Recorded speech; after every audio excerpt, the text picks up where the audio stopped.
Everyone, I hope you all are very fine respected viewers. आज के video में हम इंग्लिश ग्रामर में सेंटेंस करेक्शन के इंतहाई अहम रूल्स को डिस्कस करने वाले हैं। अगर आप किसी भी कॉम्पिटिटिव एग्ज़ाम्स की तैयारी कर रहे हैं, जैसा कि CSS, PCS, PMS, UPSC या किसी और कॉम्पिटिटिव एग्ज़ाम्स की, तो ये वीडियो आपके लिए है। वीडियो को लास्ट तक लाजमी देखें और अपने फ्रेंड्स के साथ शेयर करें। Now let's start the video. आज का हमारा टॉपिक जो है वो ईच और एवरी का कंसेप्ट है। रेस्पेक्टेड व्यूवर्स, ईच और एवरी के बारे में टोटल हमारे पास 4 कंसेप्ट है। तो सबसे पहले हम ईच और एवरी के मीनिंग को जानते हैं, फिर उसके बाद इसके कॉन्सेप्ट्स को पढ़ते हैं। ईच जो है वो इंडिविजुअल सेंस देता है, जबकि एवरी जो है वो ग्रुप का सेंस देता है। मतलब ईच जो है वो फोकस करता है वन बाय वन को ग्रुप के अंदर, जबकि एवरी जो है वो फोकस करता है तमाम मेंबर्स को ग्रुप के अंदर। ठीक है, तो ईच जो है वो इंडिविजुअल सेंस दे रहा है, जबकि एवरी जो है वो किसका सेंस दे रहा है? ग्रुप का सेंस दे रहा है। अब हम अगर कंसेप्ट नंबर वो फर्स्ट को डिस्कस करें, तो ईच जो है वो दो या दो से ज़्यादा चीज़ों या लोगों के लिए इस्तेमाल होता है। एग्जाम्पल है हमारे पास, I have a book in each hand. ठीक है, मेरे हर एक हाथ में क्या है? एक किताब है। ठीक है, तो दो या दो से ज़्यादा चीज़ों लोगों के लिए जो चीज़ यूज़ होती है उसको हम क्या कहते हैं? ईच। ठीक है, एवरी जो है वो 3 या 3 से ज़्यादा लोगों या चीज़ों के लिए इस्तेमाल होती है। Every student should submit his assignment. Her student को क्या करना चाहिए? अपना असाइनमेंट सबमिट करना चाहिए। ठीक है, ईच और एवरी के बारे में हमारा दूसरा कंसेप्ट ये है कि ईच जो है वो प्रोनाउन के तौर पर भी काम करता है और एडजेक्टिव के तौर पर भी काम करता है। अब प्रोनाउन क्या है? प्रोनाउन वो वर्ड है, a word which is used instead of noun। यानी वो वर्ड जिसको हम नाउन की जगह इस्तेमाल करें उसे हम क्या कह सकते हैं? उसे हम प्रोनाउन कहते हैं। जबकि एडजेक्टिव क्या होता है? एडजेक्टिव होता है a word which modify noun, यानी वो वर्ड जो नाउन को मॉडिफाई करे। तो यहाँ पे देख ले, each of my student is working hard. तो इस सेंटेंस को अगर हम गौर से देख लें, तो इस सेंटेंस में ईच जो है वो एज अ सब्जेक्ट आया हुआ है, एज अ सब्जेक्ट आया हुआ है। और हम जानते हैं कि सब्जेक्ट बनने का काम कौन करता है? या नाउन करता है या प्रोनाउन करता है। तो यहाँ पे ईच जो है वो प्रोनाउन के तौर पर काम कर रहा है। ठीक है, अगर हम दूसरे सेंटेंस को देख ले, ईच स्टूडेंट लिखा हुआ है, तो यहाँ स्टूडेंट एक नाउन है, ईच इससे पहले क्या है? उस नाउन को वो क्या कर रहा है? मॉडिफाई कर रहा है। ठीक है, तो ईच हमारे पास यहाँ क्या इस्तेमाल हुआ है? एडजेक्टिव। ठीक है, तो ईच हमने दूसरा कंसेप्ट हमने ये पढ़ा कि ईच को हम प्रोनाउन के तौर पर भी इस्तेमाल कर सकते हैं और ईच को हम एडजेक्टिव के तौर पर भी इस्तेमाल कर सकते हैं। अगर हम एवरी की बात कर ले, तो एवरी को हम सिर्फ एज आ एडजेक्टिव इस्तेमाल कर सकते हैं, उसको प्रोनाउन के तौर पर इस्तेमाल नहीं कर सकते।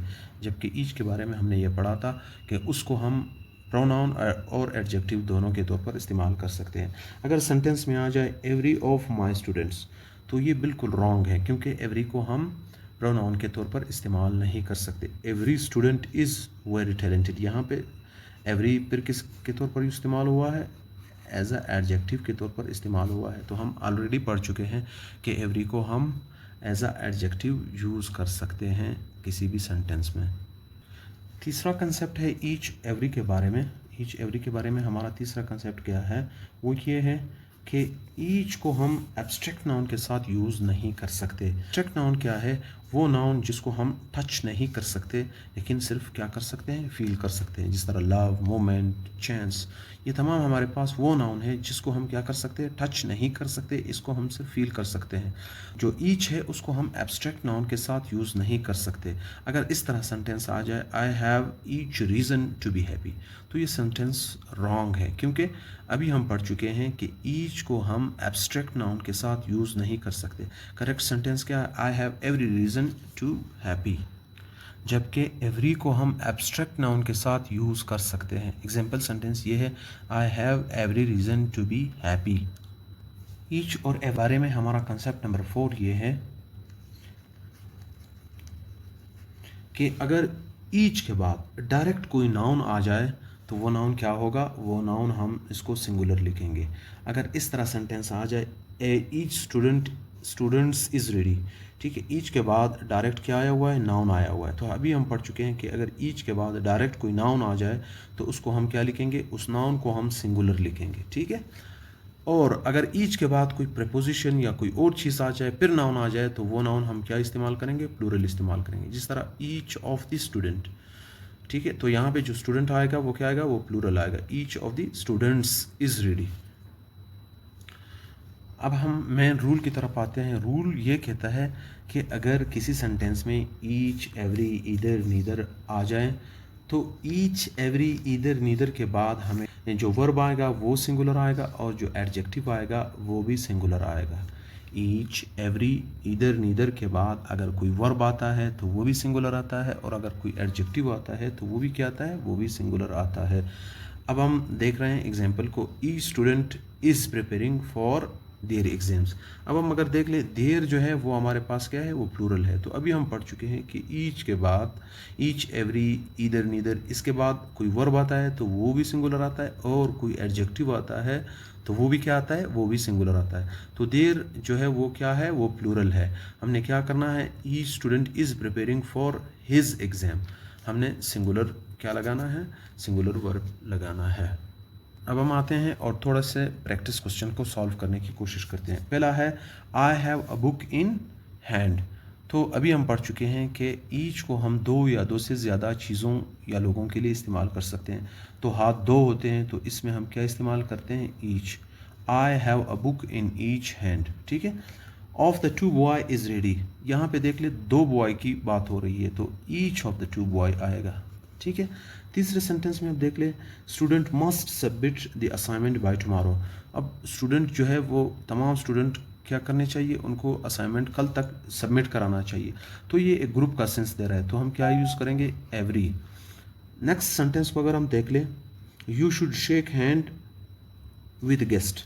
अब यहाँ पे देख ले, ये फिर आपको हर एक गेस्ट के साथ क्या क्या करना चाहिए, हाथ मिलाना चाहिए। तो इंडिविजुअल सेंस आ रहा है तो हम क्या करेंगे, इसमें ईच यूज़ करेंगे, you should shake hand with each guest. अगर हम नेक्स्ट सेंटेंस को देख ले, of my student is attending the workshop. Of आया हुआ है तो एवरी तो आ नहीं सकता, क्योंकि एवरी के बारे में हम पढ़ चुके हैं कि वो सिर्फ एज आ एडजेक्टिव के तौर पर आ सकता है। तो ऑफ आया हुआ है क्योंकि हम पहले पढ़ चुके हैं ईच जो है वो सेंटेंस में प्रोनाउन और एडजेक्टिव दोनों के तौर पर आ सकता है। तो यहाँ पे क्या होगा, each of my student is attending the workshop. अब यहाँ पे देख ले, प्लेयर ऑन द टीम वोर आ न्यू जर्सी। तो किसकी बात हो रही है, प्लेयर की बात हो रही है कि उसने क्या किया है, टीम के हर खिलाड़ी ने न्यू जर्सी पहनी है। तो इंडिविजुअल की बात हो रही है तो क्या हो जाएगा, each player on the team wore a new jersey. Next sentence को अगर हम देख लें तो वो है each student is present today. तो हर तालिब इल्म आज क्या है, प्रेजेंट है। तो इंडिविजुअल सेंस की फिर बात हो रही है, हर एक तालिब इल्म आज प्रेजेंट है, तो each student is present today.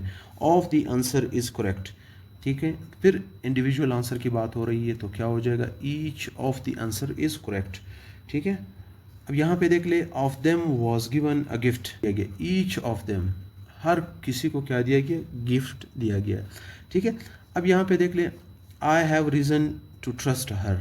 हम पहले पढ़ चुके हैं कि एब्स्ट्रैक्ट नाउन के साथ क्या आता है, उसके साथ सिर्फ एवरी आता है। ईच जो है वो एब्स्ट्रैक्ट नाउन के साथ यूज़ नहीं हो सकता, तो क्या आएगा यहाँ, I have every reason to trust her. दूसरे सेंटेंस को अगर हम देख ले तो he enjoyed moment of his childhood. तो उसने अपनी चाइल्डहुड की हर मोमेंट को क्या किया, इंजॉय किया। तो ये मोमेंट जो है हमारे पास, ये फिर क्या है, एक एब्स्ट्रैक्ट नाउन है। तो यहाँ पे क्या आ जाएगा, ही enjoyed every moment of his childhood. यहाँ पे देख ले, she deserves a bit of happiness. फिर यहाँ पे हमारे पास एक एब्स्ट्रैक्ट नाउन यूज़ हुआ है, तो एब्स्ट्रैक्ट नाउन के साथ हम सिर्फ क्या इस्तेमाल कर सकते हैं, एवरी, ठीक है। तो इसके बाद नेक्स्ट सेंटेंस है, they give us opportunity to succeed. यहाँ पे देख ले, अपॉर्चुनिटी फिर हमारे पास एक एब्स्ट्रैक्ट नाउन है, तो क्या आ जाएगा, they give us every opportunity to succeed. यहाँ पे नेक्स्ट सेंटेंस को अगर हम देख ले, we have a chance to win this match. अब यहाँ देख ले, चांस फिर एक एब्स्ट्रैक्ट नाउन है, तो क्या यूज़ होगा, we have every chance to win the match. Each of the girls wearing a blue dress. अब हम पढ़ चुके हैं कि each, every, either, neither के बाद अगर कोई वर्ब आएगा वो क्या आएगा, वो सिंगुलर आएगा. तो यहाँ पे क्या है, each of the girls is wearing a blue dress. ठीक है, यहाँ पे देख ले each player a different role. Role की बात हो रही है. ठीक है, तो क्या होगा, रोल जो है वो प्ले किया जाता है, तो प्लेज हो जाएगा. हम पहले बात कर रहे हैं कि ईच के बाद जो वर्ब आएगा वो क्या आएगा, वो सिंगुलर आएगा. Every bottle of water sealed है. तो किस तरह सील्ड है, इज़ सील्ड. क्यों इज़ लगाया, इस वजह से इज़ लगाया क्योंकि हम पहले पढ़ चुके हैं कि ईच और एवरी के बाद अगर वर्ब आएगा या अगर एडजेक्टिव आएगा तो वो क्या आएगा, वो सिंगुलर आएगा. इस वजह से हमने इज़ का यूज़ किया.